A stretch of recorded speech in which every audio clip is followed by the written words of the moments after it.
Bapak Samsuar, Gubernur Riau, Bapak Desimus, Kepala Bank Indonesia Wilayah Riau, Bapak Ayat Cahyadi, Wakil Wali Kota Pekanbaru. Untuk saat ini juga saya tadi sampaikan Pak Hermawan yang di BI juga hadir. Saya juga selalu minta petunjuk dan masukan juga dari Pak Desimus ya, selaku pimpinan BI yang ada di sini yang senantiasa mencermati ekonomi Riau. Yang terhormat Gubernur Riau, Bapak Dr. Andes Haji Samsuar MSI, yang saya hormati Pak Bupati Siak, Pak Bupati Rokan Hilir, dan Wakil Wali Kota Pekanbaru, Pak Hermawan dan tim, Ibu Bapak peminat pembangunan ekonomi Riau yang kami banggakan. Assalamualaikum warahmatullahi wabarakatuh. Izin kami mempresentasikan paparan yang berjudul Strategi untuk Mendorong Kembali Pertumbuhan Ekonomi Riau. Kembali kami kasih tanda kurung, kenapa? Pada slide 3, karena sampai dengan tahun 2010, 10 tahun yang lalu, sebetulnya Riau itu pernah tumbuh tinggi hingga 5-6% waktu era minyak. Tapi sejalan dengan surutnya produksi minyak, pertumbuhan jangka panjang ekonomi Riau itu merosot menjadi hanya sekitar 2-3% dalam 10 tahun terakhir ini. Pada tahun 2019, itu sempat naik, cukup melegakan, naik dari 2,3 menjadi 2,8. Namun sebagai implikasi COVID, kuartal 1 2020 ini jatuh lagi ke 2,2%. Kalau kita lihat struktur ekonomi Riau di slide 4, ini tadi sudah disampaikan oleh Pak Gubernur, kita dapat melihat bahwa sekitar 70-80% itu digerakkan oleh hanya 3 komoditas, yaitu minyak, CPO, dan sawit. Sebagian besar masih tergolong dalam bentuk setengah jadi, bahkan mentah. Pertumbuhan ekonomi yang rendah itu berdampak negatif untuk meningkatkan kesejahteraan masyarakat, khususnya rakyat kecil. Sebagai informasi, Pak Hermawan, 42% orang Riau itu mencari nafkah di perkebunan, sektor perkebunan. Dan 52% dari perkebunan sawit itu adalah perkebunan rakyat. Pada slide 5, nah ini ada suatu fenomena yang menarik kalau kita bicara mengenai PDB Riau ini, yaitu hubungan minyak dengan PDB dan hubungan sawit dengan PDB. Kuatnya pengaruh CPO dan minyak itu terlihat dari co-movement grafik yang dua itu antara minyak dan PDRB. Perkembangan kedua komoditas ini praktis menentukan tinggi rendahnya pertumbuhan ekonomi Riau. Kalau dia naik, PDB-nya naik, kalau dia turun, PDB turun.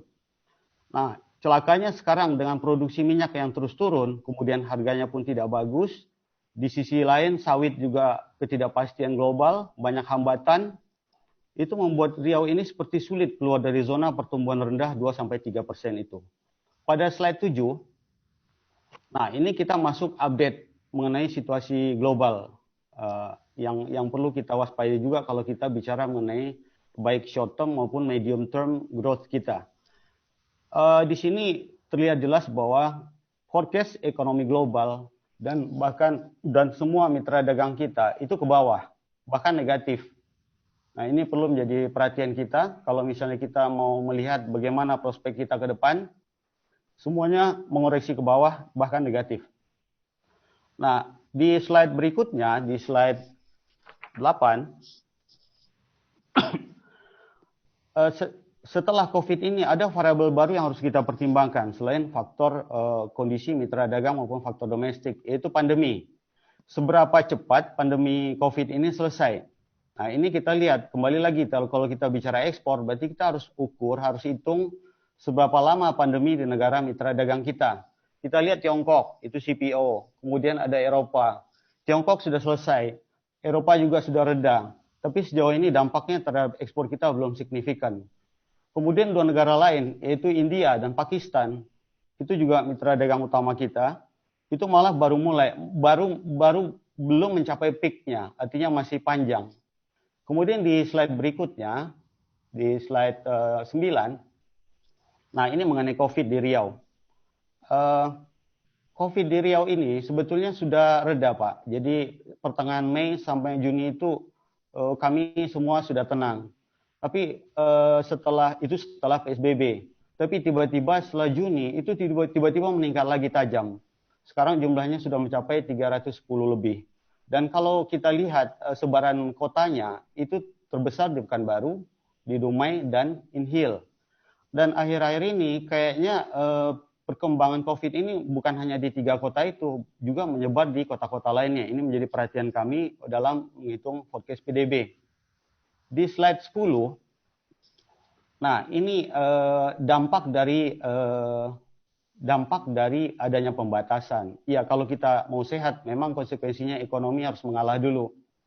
Kami dari 4 indikator yang kami tampilkan yang mewakili sektor perdagangan, sektor perhotelan, akomodasi, kemudian transportasi, itu semuanya ke bawah di kuartal 1 kemarin. Tapi syukurlah mulai pertengahan kuartal 2 ini itu sudah mulai membalik ke atas. Ini tanda-tanda perbaikan. Tapi tentunya perbaikan ini belum signifikan, kita belum bicara normal. Jadi kalau kita bicara forecast PDB itu probability kita ke bawah itu masih sangat besar. Jadi perlu upaya-upaya tambahan. Di slide berikutnya, di slide 11, nah ini ekspor kita tadi sudah dijelaskan, sudah banyak kita bahas. Di slide 12, nah ini mengenai FAME, kelapa sawit untuk biodiesel konsumsi BBM domestik.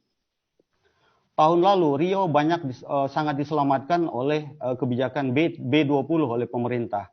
Jadi ketika ketidakpastian global di sawit maupun di hambatan-hambatan itu kita masih bisa mengalihkan produksi sawit petani-petani kita untuk konsumsi domestik. Jadi terserap semua. Dan alhamdulillah itu dampaknya terhadap pertumbuhan sektor pertanian dan sektor perkebunan dan sektor industri itu lumayan. Tapi dalam kasus COVID sekarang, kan adanya pembatasan berimplikasi pada menurunnya konsumsi BBM.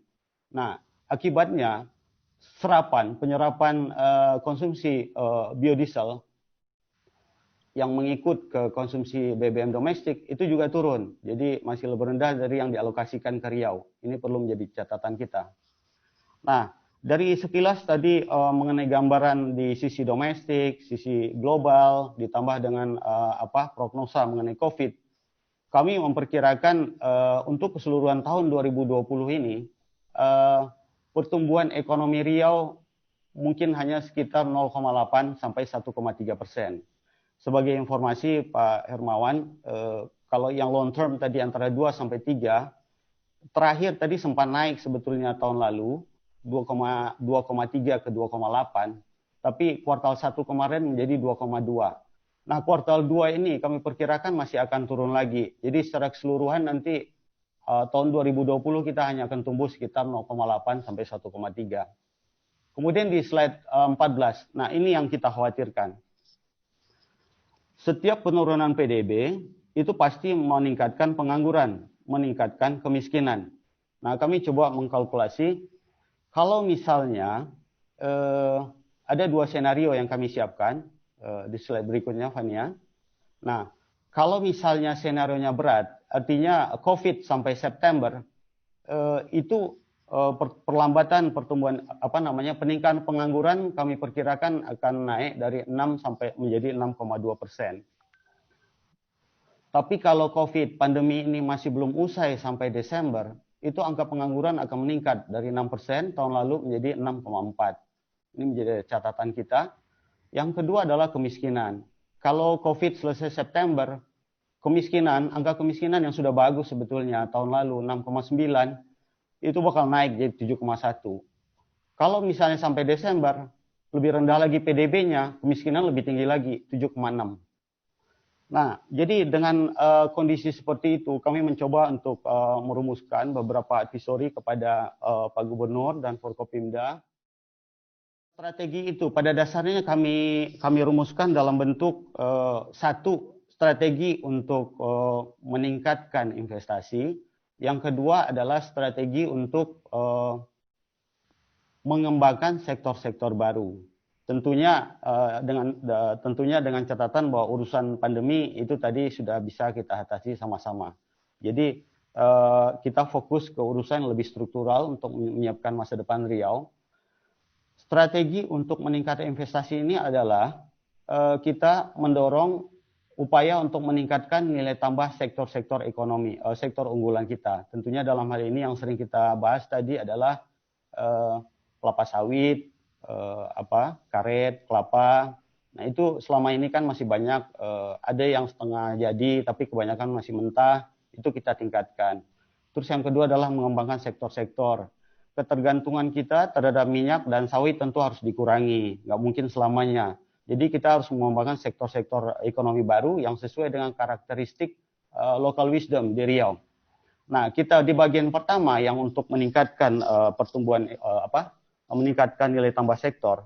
Kita tadi mencatat bahwa betul bahwa produksi sawit ini praktis dikendalikan oleh perusahaan-perusahaan besar. Segelintir nggak sampai 10. Tapi harus dicatat bahwa sawit yang dihasilkan itu melibatkan 42% orang mencari nafkah di situ. Dan 52% kebun sawit kita itu adalah milik rakyat. Nah, itu yang perlu kita selamatkan. Nah, penambahan upaya untuk meningkatkan nilai tambah di sektor itu tentu akan memberikan dampak positif terhadap peningkatan kesejahteraan masyarakat Riau. Nah, untuk kita meningkatkan nilai tambah tentu perlu investasi. Investor mau investasi tentu dia berhitung biaya. Dua faktor yang diperhitungkan oleh investor adalah satu, untuk kondisi iklim berusahanya mudah atau tidak. Jadi jadi perlu upaya dari kita untuk meningkatkan kemudahan berusaha. Yang kedua, kualitas infrastruktur. Kalau infrastruktur kurang bagus, tentu itu cost bagi investor. Mereka akan berpikir 2 kali untuk masuk Riau. Itu upaya-upaya yang perlu kita kembangkan untuk mendorong nilai tambah produk dan investasi, tentu melalui investasi. Untuk sektor-sektor ekonomi nanti kami jabarkan lebih lanjut, yaitu sektor perdagangan dan UMKM, pariwisata, ekonomi kreatif, perikanan, dan ekonomi keuangan syariah. Nah, pada slide 19, ini ilustrasi tadi mengenai upaya untuk meningkatkan nilai tambah produk. Tahun lalu kita produk turunan, kita sudah masuk produk turunan. Perusahaan-perusahaan sawit sini mengklaim bahwa kita juga sudah mulai masuk ke produk turunan. Tapi dari data yang kami kumpulkan, kita baru sanggup meningkatkan produk turunan jadi 20. Jadi dari CPO ke produk turunan itu baru 20 jenis. Bandingkan periode yang sama, Malaysia itu bisa 147 jenis ya produk turunan. Nah, ini, jadi kalau kita bicara tadi mengenai meningkatkan pertumbuhan ekonomi melalui ekspor, meningkatkan kesejahteraan petani, ini tidak bisa kita hindari bahwa kita harus mengundang investor. Dan kami tahu Pak Samsuar sangat sungguh-sungguh di sini, begitu juga Pak Alfedri, Pak Wali Kota, itu semua sangat bersungguh-sungguh. Tapi tentu upaya itu tidak hanya dilakukan oleh tingkat provinsi atau 2-3 kabupaten, tapi harus dilakukan oleh semua daerah tingkat 2, yaitu meningkatkan kemudahan berusaha, jadi menghilangkan hambatan-hambatan yang menyebabkan berkurangnya minat investor untuk masuk, termasuk pajak-pajak, perizinan, retribusi. Kemudian juga tentunya peningkatan kualitas infrastruktur dengan berkoordinasi dengan pemerintah pusat. Nah, ini slide berikutnya, slide 20, ini ada baiknya kita menyimak apa kata investor mengenai ekonomi Riau. Ini kalau kita bicara Riau, kita bukan berarti kita bicara hanya mengenai pemerintah provinsi ya Pak ya. Artinya kita ini adalah representasi 12 kabupaten kota di Riau. Nah, itu dinilai Riau dinilai papan atas dalam urusan stabilitas ekonomi makro. Kemudian kondisi finansial bisnis kita papan atas juga. Cuman untuk pemerintahan, institusi publik, kemudian mengenai kualitas infrastruktur, kita di papan tengah. Nah, ini yang dua terakhir ini yang perlu kita tingkatkan. Dan kami bersyukur Pak Gubernur sangat membantu kami dalam di aspek tadi, stabilitas tadi, dengan full support untuk mengendalikan harga-harga, terutama harga pangan pokok. Dan tidak berapa lama lagi, mungkin nanti kami akan masuk lebih jauh dengan pembentukan sebuah BMD pangan yang tujuannya adalah untuk lebih mengendalikan untuk perilaku kenaikan harga yang di luar kewajaran. Kemudian di slide berikutnya, nah kita langsung di slide 22. Nah ini mengenai kualitas infrastruktur yang terutama yang dibutuhkan. Satu jelas jalan tol, tapi oke lah ini kan semua kantor pusat, pemerintah pusat. Nah, yang ini yang perlu mendapat perhatian, yaitu pelabuhan dan kawasan industri. Ini penting, ini selalu dilihat oleh calon investor. pelabuhan kita ini agak ironi, beberapa produk ekspor kita itu terpaksa dijual ke Medan karena atau melalui Batam atau melalui Jakarta karena pertama dwelling time ya, waktu tunggu naik kapal di sini relatif lama, lebih dari 5 hari. Bandingkan misalnya Belawan aja sekarang sudah di bawah 5 hari, apalagi di Jakarta. Nah kemudian mengenai apa namanya fasilitas di pelabuhan. Supaya kita tentu tidak ingin nilai tambah kita itu beralih tempat lain. Ini bukan kita provinsi sentris, enggak. Tapi kalau semuanya dilakukan di Riau, tentu itu akan memberikan kesejahteraan lebih banyak bagi masyarakat Riau. Nah, mengenai fasilitas itu juga perlu dipertimbangkan untuk mentransformasi Pelabuhan Dumai dari pelabuhan hanya pelabuhan curah ya sawit itu menjadi pelabuhan ekspor utama. Kemudian untuk kawasan industri, kita perlu pasang 3 kawasan industri ya supaya satu di utara ya di satu di utara di Tanjung Buton, satu yang kedua tadi di Tenayan yang dikatakan Pak Gubernur ya di tengah, kemudian di bawah di selatan agak ke selatan itu di Kuala Eno. Nah kegunaannya ya tentunya untuk memberikan daya tarik ke investor. Kalau misalnya beberapa perusahaan berkumpul di satu tempat, tentu lebih efisien, biayanya lebih murah, sama kayak biaya pelabuhan tadi. Nah, sekarang kita masuk ke bagian kedua, tadi adalah upaya untuk meningkatkan nilai tambah produk. Sekarang kita masuk ke sumber-sumber pertumbuhan baru. Yang pertama adalah sektor perdagangan UMKM dan ekonomi kreatif. Nah, untuk sektor perdagangan dan ekonomi kreatif, ini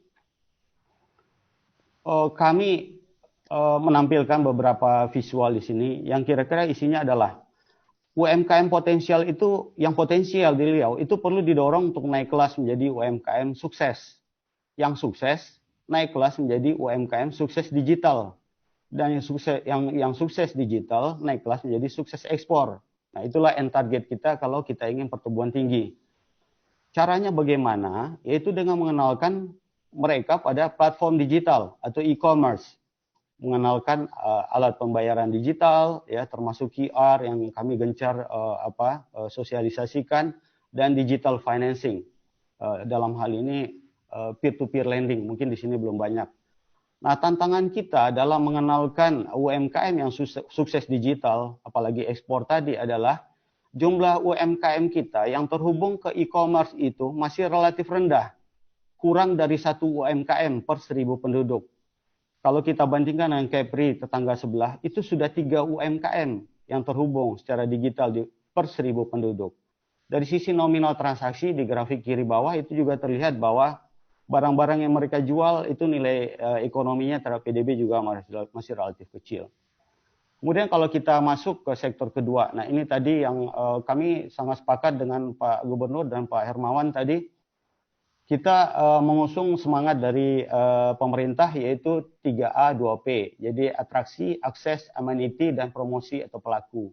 Di atraksi mungkin perlu dipertimbangkan kita punya brand tersendiri. Kalau Bali ya brandnya pantai misalnya, di Batu Ampar yang di Papua itu ada punya brandnya sendiri, di Nusa Tenggara, Komodo. Nah di sini kami mengusulkan mungkin wisata religi itu juga bagus, tentunya dengan target wisatawan misalnya dari Timur Tengah. Kebetulan Pak Hermawan di sini ini daerah favorit bagi saudara-saudara kami di Malaysia, Singapura, dan Timur Tengah. Nah itu merupakan potensi yang besar. Kemudian mengenai akses, nah ini tadi jalan sudah dibahas ya, infrastruktur ke sana, ke Bono tadi Pak Gubernur bilang, nah itu perlu diperbaiki. Kemudian amenitas, nah ini tentunya juga mulai dari restoran, musola, ya, bahkan hotel itu juga harus tersedia. Tentunya kita mengharapkan wisatawan bukan hanya sejam 2 jam tapi menginap, jadi makin banyak devisa yang kita dapatkan. Kemudian promosi dan pelaku, ini sudah tidak bisa tidak kita harus main di konten digital. Jadi wisatawan manapun, baik itu wisatawan yang banyak uang atau sedikit, pasti dia merencanakan dulu secara digital lokasi-lokasi yang dia inginkan. Nah kalau informasi mengenai tempat-tempat wisata di Riau itu tidak tersedia lengkap secara digital, itu jelas merupakan peluang yang tidak kita manfaatkan.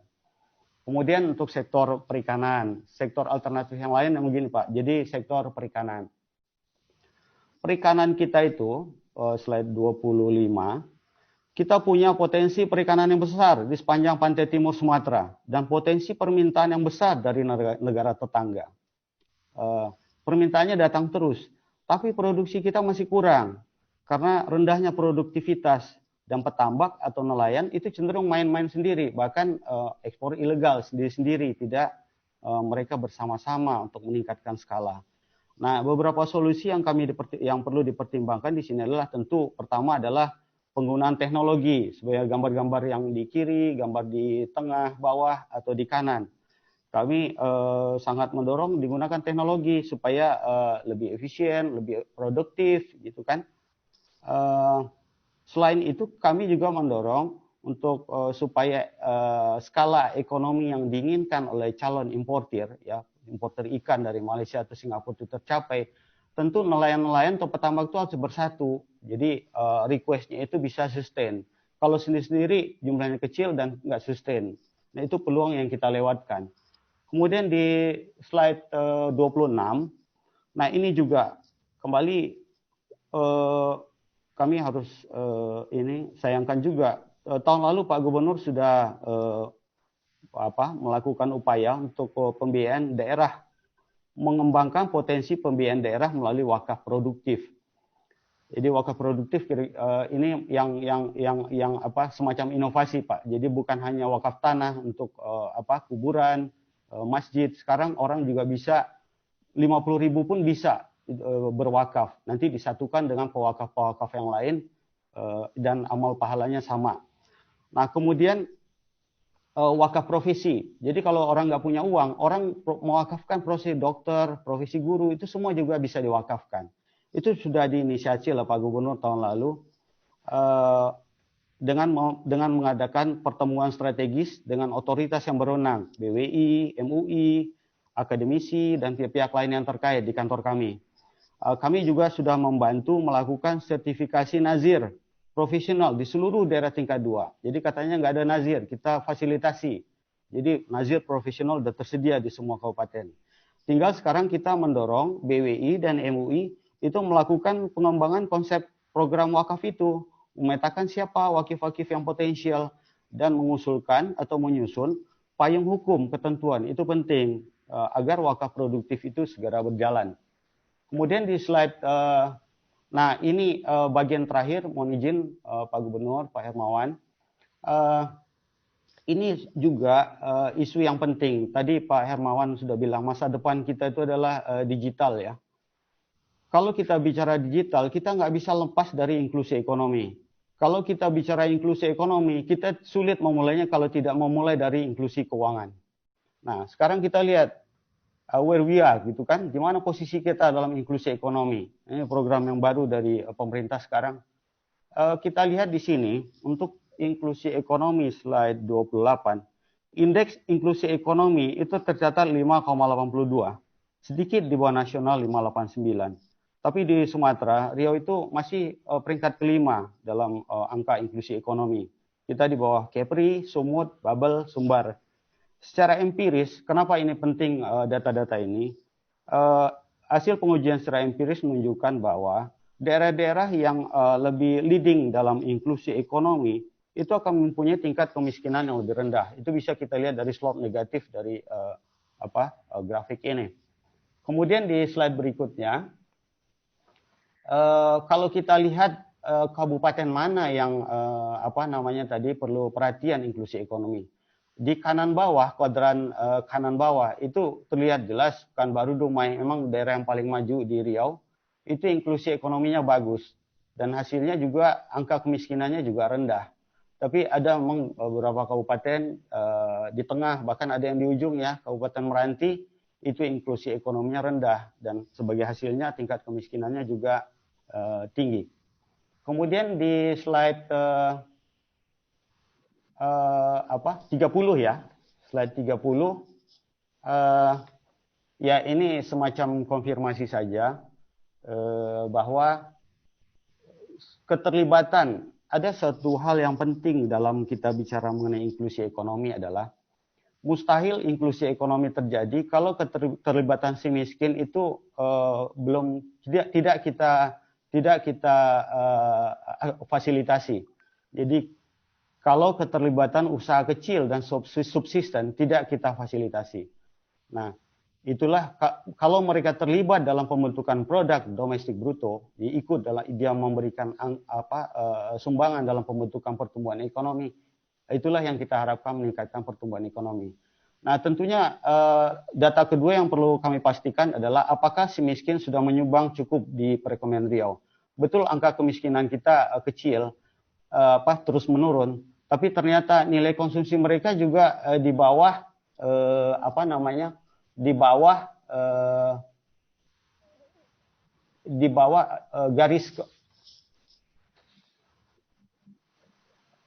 garis kemiskinan. Nah, ini memerlukan perhatian kita.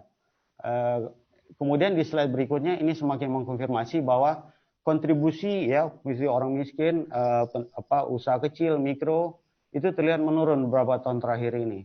Nah, keterlibatan mereka ini yang perlu kita perhatikan, kita fasilitasi. Kemudian kalau kita lihat variabel lain di inklusi ekonomi itu adalah pilar ketiganya, indeks perluasan akses dan kesempatan kerja. Indeks perluasan akses dan kesempatan di Riau, ya.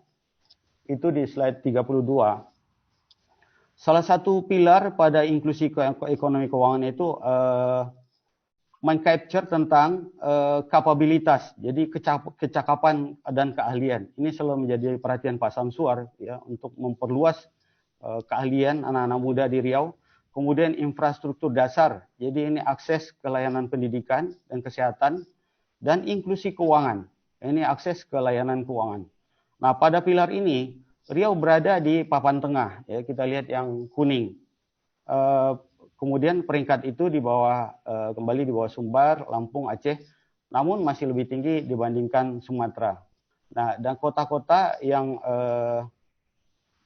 Kabupaten Bengkalis, Dumai, Pekanbaru menjadi leading di antara kabupaten di Riau. Terakhir di slide 33 sebagai penutup, aspek ketiga tadi dari inklusi ekonomi, dari pilar aspek ketiga dari inklusi ekonomi tadi adalah inklusi keuangan. Ini yang sekarang kami sedang galakkan, khususnya inklusi dari sisi pembayaran. Ya, kalau dari sisi pembiayaan kreditnya dari itu OJK, Pak Gubernur. Nah, kita tahu kesulitan utama usaha kecil dan subsisten itu adalah permodalan, akses pasar dan yang terbatas dan promosi. Nah, dengan mengenalkan mereka pada sistem pembayaran digital, pada handphone mereka, apakah itu melalui e-commerce, kemudian alat pembayaran digital, atau melalui pembayaran melalui aplikasi QR, QRIS, bahkan pembiayaan digital. Terakhir minggu lalu dari Menko Pak Luhut itu meluncurkan ada namanya Digiku ya Pak ya. Nah, itu untuk menjembatani di pembiayaan digital yang katanya mahal. Peer-to-peer lending itu memang betul mudah, bisa cepat diakses oleh UMKM tanpa proses macam-macam, tapi bunganya tinggi. Nah, shortcut dari situ minggu lalu kami baca di media pemerintah meluncurkan semacam peer-to-peer lending yang lebih pro-pur gitu. Nah, kemudian ya itulah yang kami harapkan bisa dengan teknologi digital tadi, si usaha kecil atau subsisten nggak perlu lagi ada keterbatasan harus sewa toko, kan dia nggak punya uang, dia bisa lakukan itu dari rumah.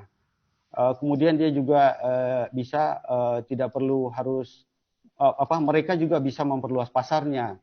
Kalau selama ini mereka hanya berjualan di sini enak-enak Pak, tapi saya hanya dijual di Riau aja, mulai dari pisang kipas, sagu tadi yang dibilang Pak Gubernur, kemudian ikan selais, kemudian kerajinan. Itu sayang sekali, mereka semua belum terhubung secara digital. Padahal peminatnya bisa dari mana-mana, bahkan dari luar negeri. Nah, kalau mereka itu semua terhubung dengan digital, pasarnya bisa lebih luas. Orang-orang kecil sama subsisten tadi bisa kita di bypass, dia langsung menjadi orang yang tadinya tidak menyumbang kepada PDB, menjadi orang yang betul-betul bisa diandalkan untuk menyumbang pertumbuhan ekonomi Riau. Nah, di era pandemi, solusi digital ini sudah terbukti. Mana-mana kegiatan UMKM yang sudah terhubung dengan secara online itu bertahan, bahkan meningkat. Itu juga menyenangkan konsumennya. Kecepatan digitalisasi lapisan masyarakat bawah itu menjadi kunci untuk meningkatkan taraf hidup mereka atau inklusi ekonomi. Demikian Pak Gubernur, Pak Hermawan, Bapak Bupati dan Bapak Wakil Wali Kota, paparan kami. Jazakumullah khairan katsirah. Mohon maaf atas kekurangan kami. Wabillahi taufik wal hidayah. Wassalamualaikum warahmatullahi wabarakatuh. Saya selalu melihat Bank Indonesia ini luar biasa, Pak. Orang-orangnya selalu sangat menguasai wilayahnya. Dan sekarang karena bebas dari pengawasan bank, malah sekarang bisa mengembangkan, mendukung pemerintah provinsi dan daerah untuk mengembangkan. Ayo Pak, kerjasama untuk Riau 2030 Pak. Ya, kita nanti bersama-sama.